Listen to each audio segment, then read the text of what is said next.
Hello, welcome to still frame IAS academy. तो आज हम GS1 हिस्ट्री के टॉपिक डिस्कस करें। 2018 से 24 UPPCS में आए हैं, जिससे हमें ये फ़ायदा मिलेगा कि कौन से क्वेश्चन कहाँ से आते हैं और किस तरीके से हम अटैम्प्ट करने हैं, कौन से हाई फोकस एरिया है कम समय में पढ़ के ज़्यादा मार्क्स लाने के लिए। तो स्टार्ट करते हैं। हिस्ट्री में पहला टॉपिक है history of Indian culture, salient aspect of art form, literature, architecture from ancient to modern times. इसमें देखते हैं सबसे ज़्यादा क्वेश्चन लिटरेचर से आते हैं, उसके बाद आर्ट एंड आर्किटेक्चर, फिर क्वेश्चन आते हैं कल्चर हेरिटेज जैसे सिटीज़ वाइज क्वेश्चन, फिर एजुकेशन और वैदिक सिस्टम से आते हैं। बाकी शॉर्ट टॉपिक्स हैं साइंस टेक्नोलॉजी और यूपी के पुराने टॉपिक्स। तो सबसे पहला टॉपिक देखते हैं लिटरेचर। तो क्वेश्चन पूछा गया था 2018 में बुद्धिस्ट लिटरेचर के, 19 में पूछा गया वैदिक एजुकेशन सिस्टम की जो रिलेवेंस है उसको बताएं। उसका 21 में पूछा गया जोग्राफिकल फीचर्स क्या हैं वैदिक लिटरेचर में इंडिया के। इसके बाद पूछा गया कि वैदिक लिटरेचर का अकाउंट दीजिए। इसका एंशियंट इंडियन हिस्ट्री के बारे में पूछा गया, लिटरेरी सोर्सेज बताएं एंशियंट इंडियन हिस्ट्री के लिए। तो आप ये बात ध्यान रखिए कि इन टॉपिक के लिए बस आपको कुछ एक पेज की समरी बना के रखनी है अपने माइंड में या फिर एक पेपर पे, कि उसमें कौन कौन से सोर्सेज हैं, जैन लिटरेचर कौन सी हैं, बुद्धिस्ट लिटरेचर कौन सी है, इंडियन लिटरेचर कौन सी है। टाइम वाइज बना के चलिएगा, वही पेपर में बना दीजिएगा और टाइमलाइन बना दीजिएगा। ये क्वेश्चन सॉल्व हो जाते हैं।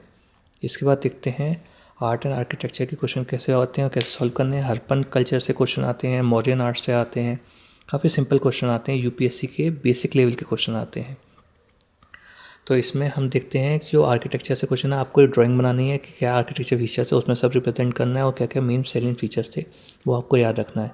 नागरा स्टाइल और डिविडियन स्टाइल सब आपको याद रखना है और इसके बीच में क्या क्या डिफरेंसेस थे वो भी पूछे जा सकते हैं। हड़प्पन सिविलाइजेशन के क्या क्या फीचर्स थे वो ज़रूर याद करके जाइएगा और जैसे ग्रिड पैटर्न था वो बना दीजिएगा। इसके बाद आता है कल्चर सिग्निफिकेंस, जैसे प्रयागराज का पूछ लिया। अब तो यूपी में पेपर 5 अलग कर दिया है, तो उसमें हिस्ट्री के क्वेश्चन जो यूपी से रिलेटेड आ जाते हैं, मगर पहले एक साथ था तब ऐसा था। तो इंडियन कल्चर का क्या सिग्निफिकेंस है, संगम पीरियड में क्या कल्चर के फीचर्स थे, ये आप सब एक शॉर्ट समरी तैयार करके रखिएगा और बस वहाँ पे की पॉइंट्स हैं उसको हाईलाइट करते हुए बस रिप्रेजेंट कर दीजिएगा। क्या क्या फीचर्स उसको तोड़िएगा, जैसे इकोनॉमिक फीचर क्या थे, सोशल फीचर क्या थे, किस तरीके से ओवर एग्जीक्यूट करा गया था संगम में, टाइमलाइन क्या थी, ये सब बता दीजिएगा। इसके बाद आता है एक टॉपिक के एजुकेशन और वैदिक नॉलेज के बारे में। वैदिक एजुकेशन सिस्टम के रिलेवेंस बताएं, impact of west on Indian education, ancient Indian knowledge on the basis of which India was एडिनेटेड विश्व गुरु। ये जनरलाइज टॉपिक है, इसमें आपको ज़्यादा थिंकिंग ब्रेनस्टॉर्मिंग करके पहले से सोचना है कि किस किस टॉपिक पर बन सकते हैं हमारे पॉइंट। उसको कल्चर सिग्निफिकेंस वगैरह दिखाने के लिए वेन डायग्राम बनाइए, इंटरसेक्शन में बहुत सारा कुछ दिखा दीजिए। इस तरीके से क्वेश्चन सॉल्व होते हैं। बार बार मार्क्स के आ रहे हैं तो अपने पेज भरने के लिए एक डायग्राम जरूर चाहिए होगा, एक या दो डायग्राम। इस तरीके से साइंस टेक्नोलॉजी के आते हैं, बार बार नहीं आते हैं मगर जब भी आते हैं तो आप देख लीजिए। आयरन के ऊपर आता है गुप्ता की साइंस टेक्नोलॉजी क्या आता है, इसको बेसिक आना चाहिए। जैसे मेटलर्जी का क्या था, एस्ट्रोनॉमी का क्या था, और चारक संहिता, सुश्र संहिता वगैरह इसको याद करके जाइएगा। आयरन मिनरल का चंद्रगुप्त मौर्य के टाइम पे क्या होता है, मेहरौली पिलर वगैरह, इसको देख लीजिएगा। डायग्राम मत जरूर बना दीजिएगा, जो भी डायग्राम बनाना ज़रूरी है। सही गलत से बाकी रिप्रेजेंट कर, गलत ऐसा तो नहीं बनाना है मगर डायग्राम बनाना ज़रूर है। इसके बाद फेस्टिवल एंड फोक ट्रेडिशन, ये यूपी पेपर 5 में हम कवर करेंगे, वहाँ पे ही आता है। इसके बाद मॉडर्न इंडियन हिस्ट्री से क्वेश्चन आते हैं। मॉडर्न इंडियन हिस्ट्री से मोस्टली क्वेश्चन आते हैं 1857 और ब्रिटिश पॉलिसी से रिलेटेड। इसका जैसे 1857, 2018 और 2023 में आया कि क्या क्या डायमेंशन थी 1857 की और टर्निंग पॉइंट कैसे बन गया 1857। तो आप डायग्राम बना के या एक टेबल बना के करिएगा कि पहले ऐसा था फिर ऐसे होने लग गया, मतलब उसके 1861 का एक्ट आया तो उसमें ये चेंजेस आ गए। इस तरीके से आप ये बता दीजिएगा कैसे कैसे हो गया। पहले क्राउन, बाद में क्राउन के अंडर आ गया, पहले ईस्ट इंडिया कंपनी के अंदर, सब कुछ डिटेल में एक्सप्लेन करिएगा। जैसे एडमिनिस्ट्रेटिव फीचर्स में चेंज, पॉलिटिकल सिस्टम में चेंज, ब्रिटिश पॉलिसी में चेंज, इस तरीके से आप बता के चलिएगा। क्या क्या रीज़न थे इनके वो भी एक माइंड में बना के चलिएगा। इसका ब्रिटिश पॉलिसी इकोनॉमिक इम्पैक्ट का आता है। तो जैसे दत्ता की बुक थी, इसको रिप्रेजेंट करिए किस किस तरीके से कहाँ कहाँ पे कहा गया है। मतलब एक हमें जो पॉइंट हैं उसको ब्रेक करके रिप्रेजेंट करना है, किस किस फीचर में क्या इकोनॉमिक में क्या कहा गया, विलेज पे क्या रिप्रेजेंट फीचर्स था, इंडियन पॉलिटिकल सिस्टम पे क्या था रिप्रेजेंट इसका फीचर वगैरह, तो सब बता दीजिएगा इसमें। इसके बाद किसी किसी का आता है लॉर्ड वेलेस्ली का पूछ लिया, हो सकता है कि डलहौसी का पूछ लें, किसी का भी पूछ लें। तो शॉर्ट नोट तैयार करके रखिएगा जो मेन थे इनके, गवर्नर जनरल वाइसरॉय, उनमें क्या क्या कंट्रीब्यूशन था।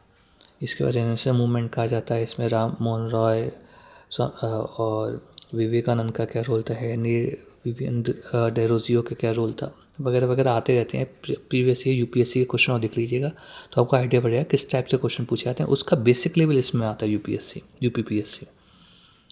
इसके बाद फ्रीडम स्ट्रगल पे कुछ क्वेश्चन आ जाते हैं। इसमें मेन जो फीचर जो क्वेश्चन आते हैं वो गांधी और पटेल के ऊपर आते हैं। गांधी की क्या पॉलिसी थी, गांधी किस तरीके से, और फिर आते हैं मूवमेंट के ऊपर, प्रेस फ्रीडम, तिलक का रोल के ऊपर आ जाते हैं। तो देख लें गांधी का क्या था, गांधी के मिडिल पाथ क्या था। इसके बाद पटेल का इंटीग्रेशन में ये आता है, इंटीग्रेशन वाला रोल पोस्ट इंडिपेंडेंस से रिलेटेड। फिर गांधी के क्या व्यू थे, किस तरीके से डिफ़र करते हैं अम्बेडकर के व्यू से वर्णा के ऊपर। बाल गंगाधर तिलक का क्या था, ये आपको अपनी बुक में भी मिल जाएगा, जो स्पेक्ट्रम की बुक होती है उसमें भी गांधी जी का और अम्बेडकर जी का क्या क्या डिफरेंस था, और नेताजी सुभाष का क्या डिफरेंस था, वो भी पता चल जाएगा इसमें। भगत सिंह की क्या फ़िलासफ़ी थी और कैसे डिफ़र करती है। सर सैयद अहमद खान का क्या कंट्रीब्यूशन था।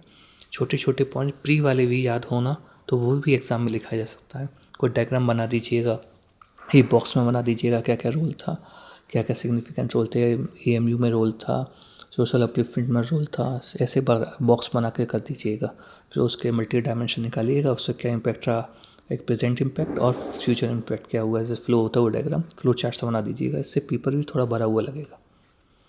ऐसे आता है क्विट इंडिया मूवमेंट वगैरह का और रिवॉल्यूशनरी मूवमेंट को क्या क्या रहा। इसमें 12 मार्क्स के तो 3 पेज आपको भरने हैं, तो एक डायग्राम जरूर आएगा। और क्वेश्चन को डिवाइड करना पड़ेगा काफ़ी पार्ट में, जैसे examine the role of quit India movement in freedom movement of India. तो इसका नाम है कि 1942 क्या क्या किस वजह से आया, इस छोटा डाल के चलिएगा। फिर क्या क्या इसमें रोल था, और इसमें वुमेन का क्या रोल था, किस तरीके से, और इसने किस तरीके से प्रेजेंट पॉलिटी को रिप्रेजेंट करा, फ्यूचर पॉलिटी को कैसे रिप्रेजेंट करा, ब्रिटिश पॉलिसी को कैसे चेंज करा, सब लिख लीजिएगा। इसमें अलग अलग डायमेंशन जरूर बनाइएगा। फिर इसको कंबाइन होते हुए एक डायग्राम बनाइएगा, कंबाइन होते हुए डायग्राम से फ्लो चार्ट में होते हुए इस तरीके से आउटकम आया, ये इसका डायग्राम बनेगा। इस तरीके से outline of the development of revolutionary movement in Bengal का देखेंगे कि इसमें किस तरीके से ब्रिटिश पॉलिसी का रोल था, कर्जन की पॉलिसी का क्या क्या रोल था, और जो रिवॉल्यूशनरीज थे उसका क्या क्या रोल था। इस तरीके से बहुत सा कल्मिनेशन होने लगा। इसके बाद इस तरीके से 1905 वगैरह और स्प्लिट, और मतलब किस किस तरीके से बंगाल में क्या रोल आया, वो कांग्रेस में क्या रोल आया, छोटा जरूर इंट्रोड्यूस कर दीजिएगा। इसके बाद प्रेस फ्रीडम स्ट्रगल तक का रोल क्या था, ये छोटे छोटे टॉपिक हैं पर्सनैलिटीज़ के ऊपर। इसके बाद आता है पोस्ट इंडिपेंडेंस। पोस्ट इंडिपेंडेंस जो आएगा ज़्यादातर कॉन्सोलिडेशन रिओर्गनाइजेशन ऑफ स्टेट के ऊपर आएगा, और लिंग्विस्टिक के ऊपर आ सकता है, जैसे चांसेस है लिंग्विस्टिक के ऊपर आने के चांसेस है। तो पटेल का क्या रोल था प्रिंसली स्टेट का, इसको डायग्राम जरूर बना दीजिएगा, 100% डायग्राम बनाइएगा। 2 बार पटेल का क्वेश्चन आ चुका है। इसके बाद चैलेंजेस क्या क्या थे, इकोनॉमिक चैलेंजेस क्या थे, पॉलिटिकल इंटीग्रेशन के चैलेंजेस क्या थे, पाकिस्तान से क्या क्या चैलेंजेस थे, हेल्थ के चैलेंजेस क्या थे, एजुकेशन के चैलेंजेस क्या थे। इसको डिवाइड करके चलिएगा पेपर में, और इस तरीके से रिप्रेजेंट करिएगा। और कैसे इंडिया ने इसको ओवरकम करा जरूर बताइएगा। 8 मार्क्स में ओवरकम की जरूरत नहीं है, मिनिमम पीछे बताइए, हमारा 12 मार्क्स में आ जाए तो जरूर बताइएगा। फिर वर्ल्ड हिस्ट्री के देख लेते हैं। जब से ज़्यादा क्वेश्चन आते हैं रिवॉल्यूशन से, फ्रेंच रिवॉल्यूशन हो गई, और जैसे इटालियन रिवॉल्यूशन, इटालियन तो नहीं पूछा गया, बार फ्रेंच ही पूछा गया अलग तरीके से, नेपोलियन, जैकोबियन, एनलाइटनमेंट का। वर्ल्ड वार के बहुत क्वेश्चन पूछे जाते हैं किस तरीके से, वो भी वर्ल्ड वार फर्स्ट और खासकर वर्ल्ड वार सेकेंड, और इंडस्ट्रियल रिवॉल्यूशन। तो देखते हैं जैकोबियन के ऊपर क्वेश्चन आया, इनका क्या रोल था। अगर क्वेश्चन नहीं भी आए, जो जितना आता है उतना जरूर लिख दीजिए, और डायग्राम से पेज बनने की कोशिश करिएगा। और क्वेश्चन नहीं आता तो उसको तोड़ना स्टार्ट करिए, इकोनॉमिक, सोशल, पॉलिटिकल, और उस टाइम पे क्या रोल था, हिस्टोरिकल क्या था, उसने इंडियन को कैसे रिप्रेजेंट इफ़ेक्ट करा, जैसे उसने हैदर अली को कैसे करा, जैकोबिन क्लब में वो भी शामिल थे, टीपू सुल्तान जैकोबिन क्लब में शामिल थे, हैदर अली तो नहीं, टीपू सुल्तान जैकोबिन क्लब में था, तो वहाँ पे इंडियन पॉलिटिक्स को कैसे इफेक्ट करा था। तो इसके मल्टी डायमेंशन बनेंगे। इस तरीके से Napoleon was the son of revolution को एक्सप्लेन करिएगा कि कैसे रिवॉल्यूशन हुई, उस तरीके से उसे बना। फिर उसके बाद जब बना उसने रिवॉल्यूशन को किस तरीके से एक्सप्लेन करा और चेंज करा। तो एक सर्कुलर डायग्राम बन के जरूर आएगा इसमें, बहुत अच्छा डायग्राम बन सकता है, जरूर बनाइएगा। जैसे French revolution was a great result of entertainment period.